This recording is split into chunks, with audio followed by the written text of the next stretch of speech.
Hello, class of cannabis. It's been a glorious year. I want someone in here to stand to their feet and tell me their best way to smoke. Who will it be? You right here. What's your name, girl? Not him. It don't really matter when we all agree. What's your best way to smoke? Cause I'm rolling it up. Man. What's up with y'all? This is the Best Way to Smoke podcast, and you smoking with Big J. It's Serpo Jr. Make sure you take the time to hit the like button, subscribe, and tell a friend. Yes, And if please you're do that. messing with us, hit that notification button so you And stay please. up to date with the latest news and information. Yes, do that. Now check us out one time. No, we got these Best Way to Smoke papers that's gonna be coming on the market pretty soon. They're gonna be on our website. You're gonna be able to check them out. It's just like that. You open them up, you get the papers right here. It's about 40 papers coming there. You flip it this way, you get the tips if you want the tips. Put the filters on it. When you close them up, folding back, you can do it like this. So it stay closed. I mean, it stay closed, but this keep it closed, whether it's in your purse, in your pocket, wherever it's at, or you can twist it like this way. Hold on, let me show y'all real quick. You can twist it this way too and just tie it in and tie it like that though. But yeah, what we want to talk about today, we want to get into a topic that's, affecting a lot of younger people. Shit, some old people too, though. The fentanyl pandemic. Shit. The fentanyl situation, though. So I'm gonna read the little information that we have, and then we're gonna get into it. So this is fentanyl awareness. Remember, one bad choice can cost your life. Fentanyl is a pharmaceutical drug that was created to help patients with pain management. It is approximately 100 times more potent than morphine and 50 times more potent than heroin. Fentanyl is one of the most dangerous and deadly substances ever produced. Illicit drug manufacturers and distributors discovered fentanyl offers a very effective replacement filler or supplement to street-level drugs such as heroin, cocaine, and methamphetamine. According to the Drug Enforcement Administration, in 2020, Los Angeles County had a significant increase in opiate deaths. 1,173 deaths involved fentanyl. As of May 2021, there were 567 deaths. Damn. In Los Angeles County related to fentanyl overdose, which is approximately increase of 57% from the 395 fentanyl-related deaths in the first 5 months of 2020. The best way to help combat fentanyl problems is through awareness and education. LASD asks that you please take the time to educate your children and loved ones on the dangers of not just fentanyl, but all drugs. Remember, one bad choice can cost your life. So that's a lot just in that. That's a lot of information as far as how many people is being affected and how many people is dying just to chase a high, just to chase something that's gonna take their mind somewhere else or whatever the hell it do to you. No, real talk though, but it should be an issue because it's like with this fentanyl, like to me, what it sounds to me, you gotta have some type of money, you know what I'm saying, to have access to it if it's a higher grade than a street level drug such as like heroin. Right. You know what I'm saying? So, and if it's more potent than such, you know what I'm saying, the people that's on the heroin is really not messing with this up here. Right. Most of the people, you know what I'm saying, that may have a little, you know what I'm saying, lumps in their pocket is kind of messing with this. You know what I'm saying? And the reason why I say it's kind of interesting because it's like you look at the people in urban communities that's using these drugs, such as like heroin and things as such, and you look down upon them. For sure. You know what I'm saying? Because certain aspects of the high that took a toll. You know what I'm saying? And then once you flip that, once you got the fentanyl, you know what I'm saying? It's more, it's on like a higher scale. Meaning it's like you gotta have like some type of, you know what I'm saying, status. So the people that's up here with this status are the ones that's overdosing. I'm not gonna bet my bottom dollar on it, but from what you say, as far as like the numbering, I bet you that numbering comes from a wealthy class versus, you know what I'm saying, the minority class that they look upon us as. That right there, it should bring like some type of awareness to it. You know what I'm saying? Because drugs, it's not just in the urban communities. You know what I'm saying? It's something that hits all people, all Right. walks of life. Right. You know what I'm saying? So one shouldn't be looked worse than the other because it's all an underlying problem as an addiction. Right. You know what I'm saying? Yeah. Yeah, I see it that way. It's like it's basically like a synthetic opioid. You know, it's a synthetic opioid, and It's to numb pains. You know what I'm right. saying? Like So you're it's going it through certain things that numbs you out. right. So it's something that it's something that actually can be in pills and shit too, though, in a pill form and stuff too. So people that's even just popping pills. So I know that's probably something that's not hard for people, you know, that probably don't have a lot of money to get a hold of. You feel me? What you laughing at? Cause Nah, they on the sideline. Like I called you a little while ago. That was a long time ago. The brun gone. I fall for another one. That's fucked up. They all just push over here like it's synthetic. That means it's fake. right. So that's what I'm saying. It's not, it's something like right, as you said, if it's synthetic, that means it's fake. You know, not fake, it's kind of like watered down a It's little bit or imitated. whatever. Yeah, it's Right, right. imitated. So basically that's something that's like how they have the you know how they have medication and then they have the other version of the medication, the same medication Yeah, that costs more and shit like yeah. that. So that's basically like with You that. got So the it's CVS version, then you got the 99-cent version. right, right. So now it's like it's something that's really not hard for people to get a hold of or get to. Seeing a lot of people is trying to make it too in a fucked up way and That's where mix the synthetic shit comes from. right and mixing it and all that with different kind of shit or whatever motherfuckers is trying to do because it's basically be laced and shit though. People probably Yeah, be trying yeah. to stretch it out, trying to make more or whatever. So that's and just too much of that Make it shit. stronger than others. Right. And just too much of that shit. That's what's killing people. You know, that's what's taking people over the edge and motherfuckers is dying and shit though. Man, Just like the actor Omar from The Wire. from the wire, yeah. Michael K. Williams. He died. He died. Latest star to die and fentanyl related overdose. You know, they Like found what him. does like not to cut you off, what do you think is like, you know what I'm saying, the cause, you know what I'm saying, of this rise of like fentanyl? If they say it's like it's a numbing, you know what I'm saying, it's like it's like a pain like reliever, right? Right. Am I right there? Yep. Like for somebody of that status, what do you think, you know what I'm saying, in your opinion, like caused them to go there to where it's like an overdose of it?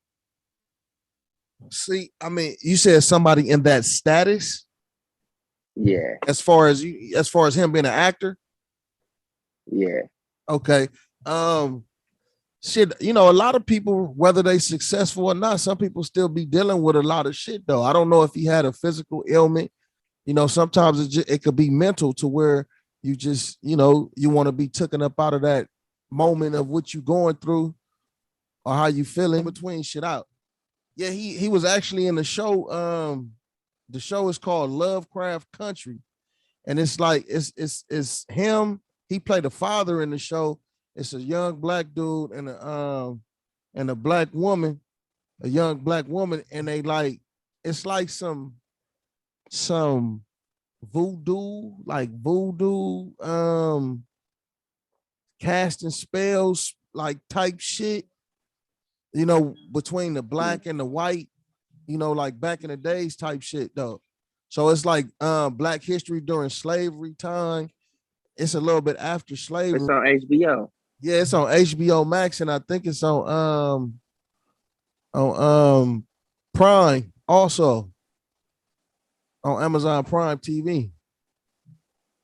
Okay. But look, They got it. They got it there. Yeah. Okay. yeah, you should like check it out, like watch it. Even if y'all watch like an episode tonight, that shit is it's interesting as a motherfucker. Okay. Yeah, Yeah, you know what I'm saying? But speaking about the, you know what I'm saying, the actor Michael K. Williams, though, it's like once you told me, you know what I'm saying, that like slipped. He like, you know what I'm saying, that's an actor, you know what I'm saying? It's like he was one of the good ones, you know what I'm saying, that comes up out of the black man. yeah, I can't like I can't really say some bad roles he didn't like done, you know what I'm saying? All the roles he done made the movie. yeah. And I think And that's cold from the one that really man. made his name was Omar when he played Omar in The Wire, that TV show. Yeah, that's what a lot of that's what I know him by. You know what I'm saying? Omar. You know what I'm saying? But yeah. Mm-hmm. So it's really something that we definitely got to talk about because we got kids and stuff. We got young family members and all that. That could be introduced to it. Hopefully, they strong enough to walk away from that shit though. But it's something definitely that we got to like kind of put out there and educate people about.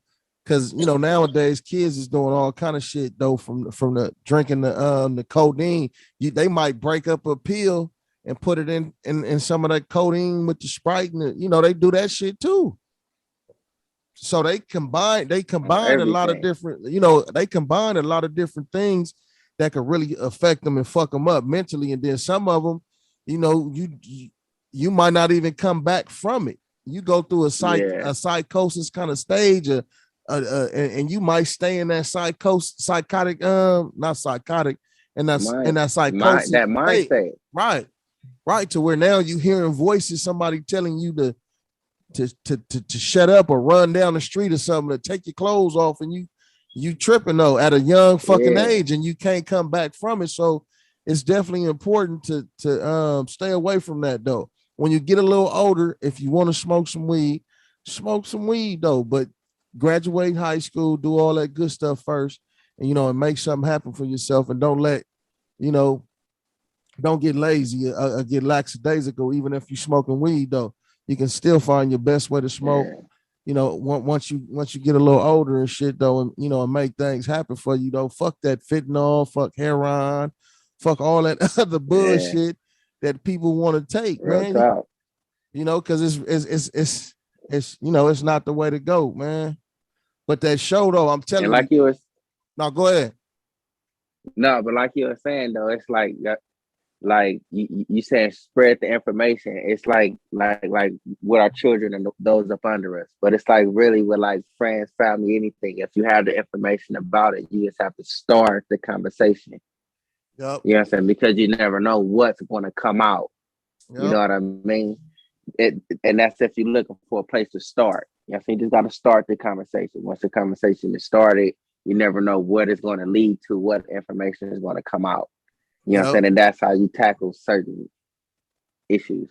Certain issues, yeah, that's for sure, because um drugs, say no to drugs, the worst kind of drugs will fuck you up. But look, what you think about what's going on with California as far as Governor Newsom signing a bill to where colleges and universities, I think it's just at that higher level, they have to start teaching like black education, like black history type things in the colleges. I think by the year What? 2025 or something like that, every school, I think it's just the colleges, universities have to start teaching that subject in schools. I'm not sure if it's at the high school level. I got to look into that though. But I know that bill has been approved. What you think about that? Is it colleges or community colleges? It's Or just colleges it's in all higher, general? yeah, colleges in general. I thought that was already a thing. You know what I'm saying? I thought you could major in African American studies. It probably was You know what I'm just saying? certain So, schools. well, I don't know if it is. I mean, it'll be great. You know what I'm saying? Because you can like learn whatever it is that you can learn. But then again, it's like it's still being administrated to you by the same people that like tainted it. You know what I'm saying? So that's like that's really almost like a give take right there. Right. You accept the information that's given, but don't just take it as just that.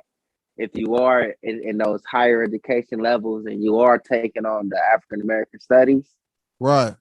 take it on, learn it all. You know what I'm Right. saying? But don't take it as just that. You know what I'm saying? You will have to take it somewhere else, meaning like do your own like research and dig a little bit deeper for you to know really what's what. For sure. You know what I'm saying? As in any information that you get. For sure. For sure. But don't you think that would make most black kids, just say if they getting the information that they never got, it would probably make you want to search some more and be like, damn, for real? Like we did that, like, oh, they did that, or he or she did that. You know what I mean? Me personally, I think it should switch. You know what I'm Right. saying? I think they should start somewhere within elementary school. For You know what sure. I'm saying? Where your mind is still developing and doing everything else. It's like by the time you graduate out of high school, it's like some really have, you know what I'm saying? Like, nah, I don't really need to know about this, that, and that. But Right. if you're hitting this at a younger age, if you're tackling it then, I'll be like, yeah, really, okay, you do it then. But then the parents, you know what I'm saying, you still have to have a hand in that. For So sure. you can like, you know what I'm saying, help and do like help mold it a certain type of way. I think it should start there. I like because I thought you already had a choice, you know what I'm saying, as far as majoring in African studies. Yeah, not in I the think that was already there. yeah, not in the high school level or in No, in the colleges. right, You right. talking about in the college level. I thought like, you know what I'm saying, they already had like It was African studies. it was probably certain colleges that had that though, but probably not every college, but they making it mandatory. Because think about it, you might go to Stanford or some shit like that, and they probably don't have it. You know, you might go to shit USC and USC might have it. You know, Yeah. USLA might not have it, but they making it So they're making it mandatory. more accessible. Right, they making it mandatory for you to have to for them to have them programs to be offered, them classes and stuff like that. And It's like it's like I'm all for that, you know what I'm saying? But it's like I don't see like really I don't know. I'll probably seem like, you know what I'm saying, like bullheaded or something, like going against the dude. But it's like what's the purpose for like putting it in the colleges? Like you leaving out other like ethnic groups and all of that old good type shit. Why the significance on African American studies being mandated, you know what I'm saying, in these institutions, because that's what they are. right. Like what's like really what's your motivation behind it? Yeah. This how I look at it though. I get what you're saying, but this how I look at it though. It's like it's an opportunity, right? So now think about it. You got people that's young adults that's going to school, right? So they get an opportunity to learn a little bit, you know, just say if it's black people or even if it's white people. But I'm gonna speak from perspective of a black person. They getting this information and this knowledge, you know, so they still living and growing. So then when they get to a point where they have children, they're gonna be have it in their mind to start at a young age teaching their children about black history and understanding their black history, even if it I can starts dig that. right, even if it just I can starts dig in the that. home, you know, even if it just starts in the home. So I think it's still whether at whatever level it is that it's coming in, Yeah. I think it's good regardless because it might take a little bit longer to reach the youth starting it at that level, you know what I mean, at a higher level, but it'll still eventually you know, get there to where it's supposed to get to, because I know it's going to spark a lot of people, especially if it's people that's out there seeking higher education. You Yeah. know, people going to take that mind frame and say, damn, okay, well, let me read this shit too.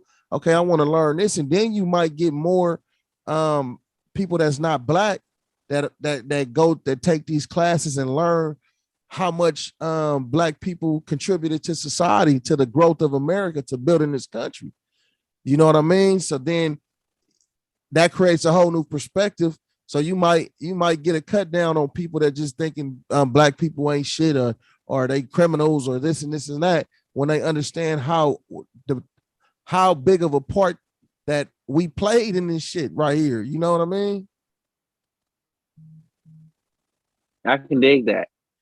Like I can dig that point of view, but it's like that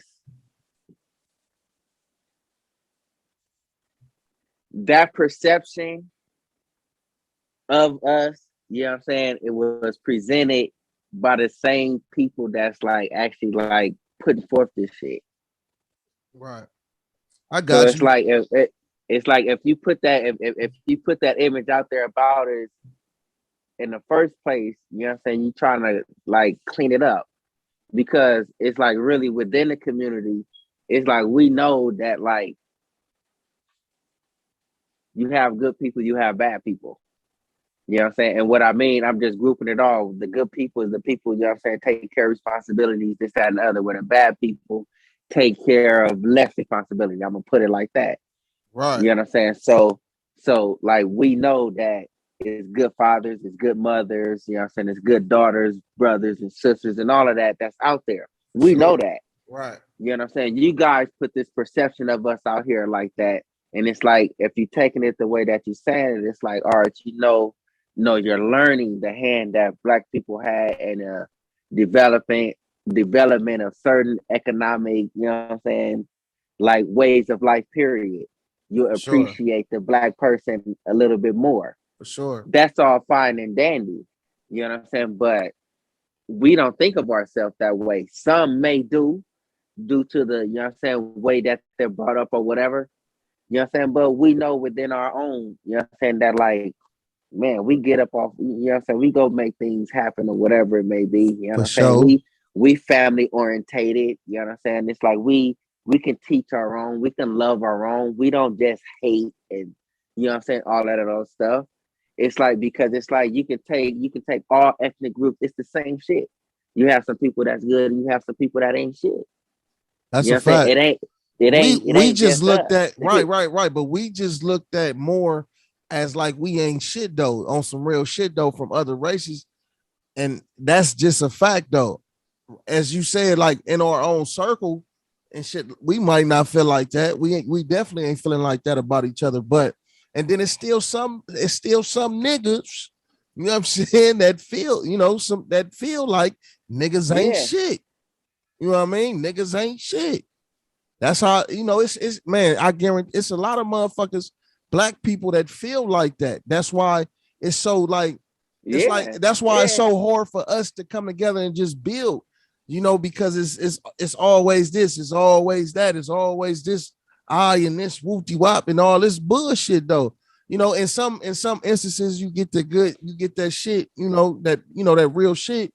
But then a lot of the times it's like people don't want to see other people doing better. It's like, nigga, let's like put, instead of like, let's put everybody at the same pace, or he go first, she go Yeah. first, they go first, or whatever, however the fuck it's gonna go. It's some people that's not willing to take that ride, and they don't look at shit in that aspect, and they be like, niggas ain't shit. You know what I mean? So Yeah. it's Yeah. it's I it's can, it's just like I how can we all dig it. look at it. You know what I mean? Yeah. It's it's Yeah. it's it's But just it how we is, all you know what I'm look at saying? it. But it's like, but to stay on topic though, it's like I do think that is, you know what I'm saying, it's appreciated that Yeah, you actually like mandating it, you know what I'm saying, inside of the colleges, for because it's like sure. you making it accessible. Mm-hmm. You know what I'm saying? You don't have to like go through hell and high waters to like getting certain information, because it's like you're making it accessible. So if you're making it like mandated to come here, that means it's like you putting the information there. Yep. You know what I'm saying? For you to like learn from. So Yep. in that aspect, yes, you know what I'm saying? I feel it's appreciated. Yep. For sure. For sure. Most definitely, man. Cause it's a lot of things out there that you'll be surprised to hear that black people created and invented. and from the street light to fucking peanut butter to all kind of shit, man. That's out there. The telephone, you know what I mean? Everyday material, you know what I'm saying? Everyday things. Think about the motherfucker that was the first motherfucker that invented the perm. Get the perm. Who was the first one that invented the perm? Shit, I don't know, but I bet it probably was a black motherfucker though, trying to straighten that shit out though. Hey, look, then a motherfucker come with the S curl. You know what I'm saying? The Duke. All all that. It's all that. The way you had one of those. The way, yeah, I had a Duke before. Yeah, the S curl. I had a Duke. I had an S curl. Yeah, I had the flat top with the S curl on top and shit. Yeah, with the ducktail. I had a ducktail before all that shit. Yeah. Oh, everything. I had that shit. They passed a bill for banks to allow certain things to go on in the cannabis industry with banking. But a lot of senators that wanted to be legalized on a federal level, they trying to propose that until it gets legalized on a federal level. And once that happens, then they want to go move forward with the banking reform. They don't have a problem with the banking reform happening. They just think that the federal legalization should happen before that happens. And I can understand that. It's kind of like shit. It's trying to fight fire with fire. You can understand like the way the industry is now, with it being highly populated by people that's not by non-minority people. You know what I'm saying? By non-minority people, that it creates more money for them. So it should be legalized on a federal level first before that happens, because it'll open up a lot of opportunity for other people too, with it being legalized on a federal level to get banking loans. Because then it's like more people will be able to start their own business. Because you might not have no credibility right now to make it happen, but just say they passed the shit, they legalize it on a federal level. You in good standing with your bank, you got a good credit score. You might have a small business or something like that, but you got a good credit score, so you can slide up in there and maybe get a loan for a business to go towards a business. You know what I mean? To pull something, to have some equity for a business in the cannabis industry after it's legalized on a federal level. You know what I mean?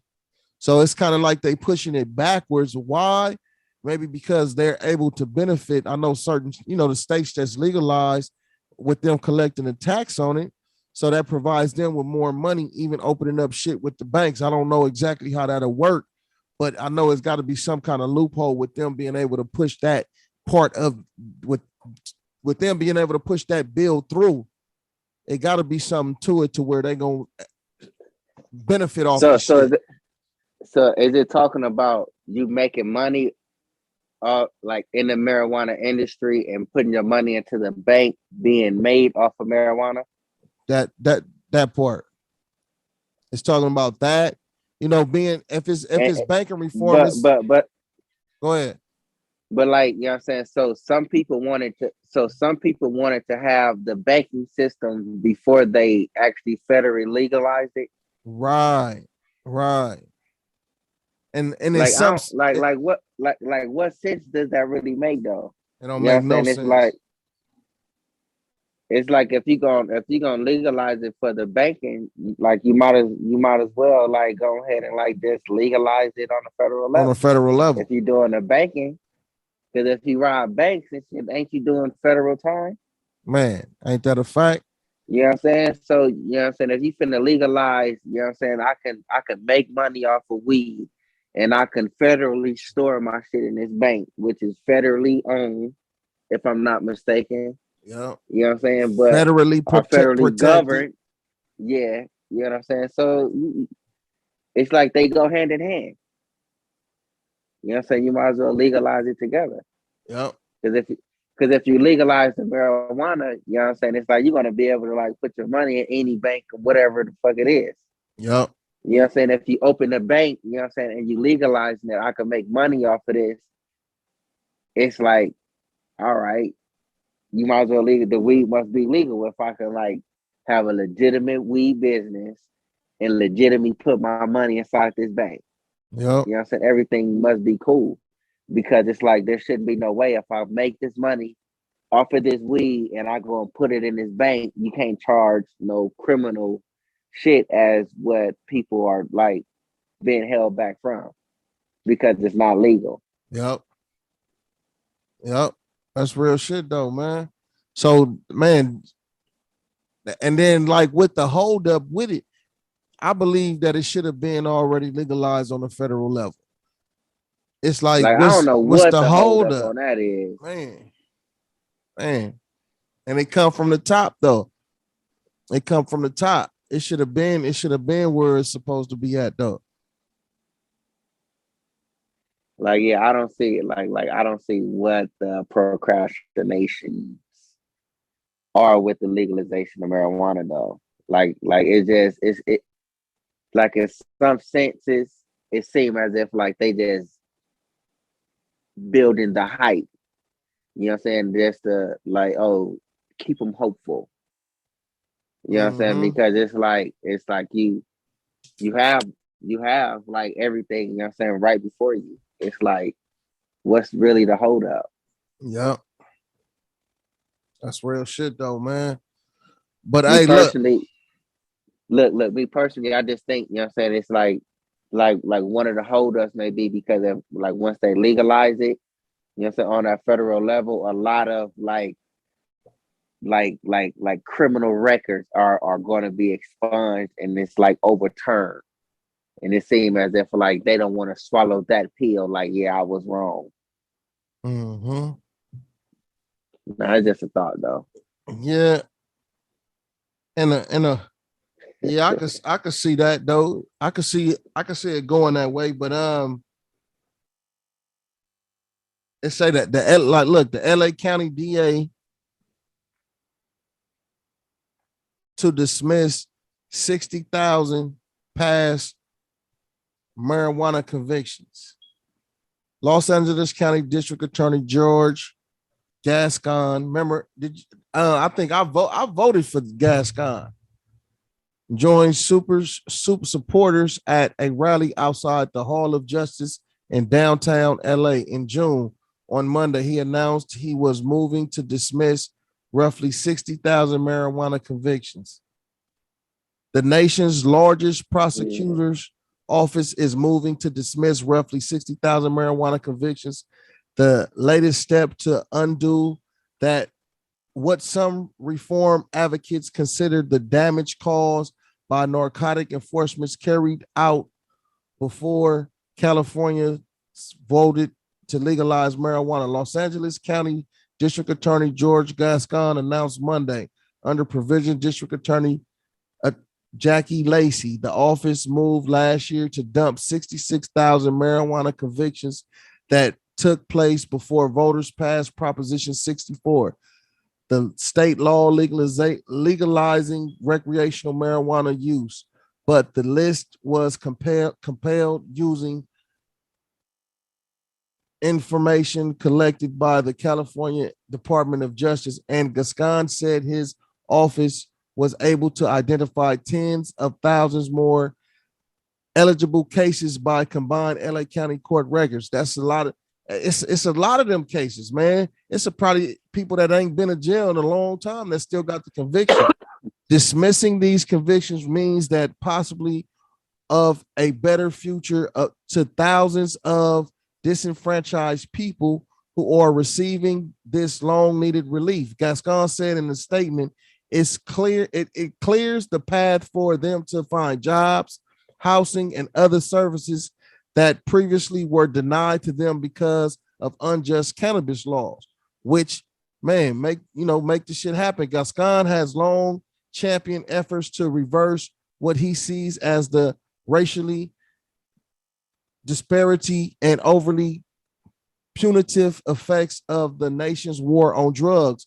While serving as San Francisco's top prosecutor, he sought the dismissal of nearly 9,000 felonies and misdemeanor marijuana convictions that were proposed before the passage of Proposition 64.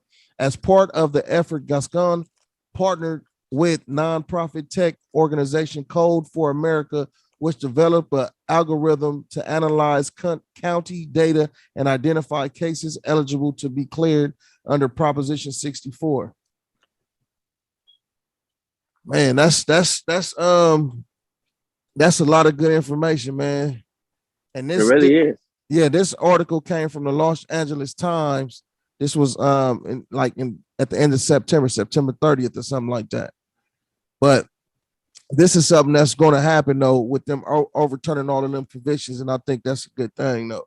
I just wanted to touch on that, and we're gonna talk about that in a little second before we tap up out of here on some best way shit. That's dope though, because it's like, just like I said, it's like it gives people within the marijuana community hope. You know what I'm saying? Not just, you know what I'm saying, your friendly weed talker, you know what I'm saying? But like people that was just like, come on, it's weed. You know what I'm saying? I'm being held back because of weed possession and shit like that. Right. You know what I'm saying? And it's like if you having district attorneys and people within that line that's willing to just like dismiss some of this stuff because it's marijuana, it's like, you know what I'm saying, to the higher ups, it should be like, man, like really, what's the hold up? Mm-hmm. If you finna start overturning certain convictions and things of such, you might as well go ahead with the legalization. Man, all the way in and all the way through. It's gonna help. Man, it's gonna help schools. It's gonna help a lot of different things. So it's definitely something that's a good, and like you said, it gives people hope, and it's something that should move forward with and should happen. You know what I mean? So look, again, I want to show. Before we tap up out of here, I want to show y'all again. We'll be having these on the market pretty soon. They'll be up on the website. Let me get that right. What you want? The Best Way to Smoke rolling papers. They hemp with the hemp gum right here. You get the tips if you want to put the tip in there for the filter. You flip it this way. You got your papers right here, and it's 100% hemp. The gum is hemp. You know, when you close it up, you know, it stay closed, but then you can put this around it, you know, to keep it closed. Yeah. Even if you got you a joint that you rolled up, you can stick your joint in there too and have your joint stuck in there. You know what I mean? So look, check us out at www.bestwaytosmoke.com. Check us out on Instagram at bestwaytosmoke. That's our main page. You can check us out at bestwaytosmoke with an underscore. That's our backup page. Check us out on Facebook, on YouTube, on Twitter. Check out the YouTube channel, Best Way to Smoke. Big J. Serpo Jr. Oh, look, forgive me, I'm high though, but check us out on Anchor too, though. Check the podcast out on Anchor, man. Listen and tap in. Best Way. Sack for sack, like OG cuz gotta keep the bag, stay reeing up, try and make it last, but can't get enough of that Bob Marley. Turn everything into a cool party. You ain't put in on it, I'm so sorry. Won't be puffing unless it's your party. It's a Compton wave, I'm so gnarly. Smoke is loud as a new Harley. Back to the future like a young Marty. I keep them beats like a young Marty. Cause I'm rolling it up. Smoke like I am.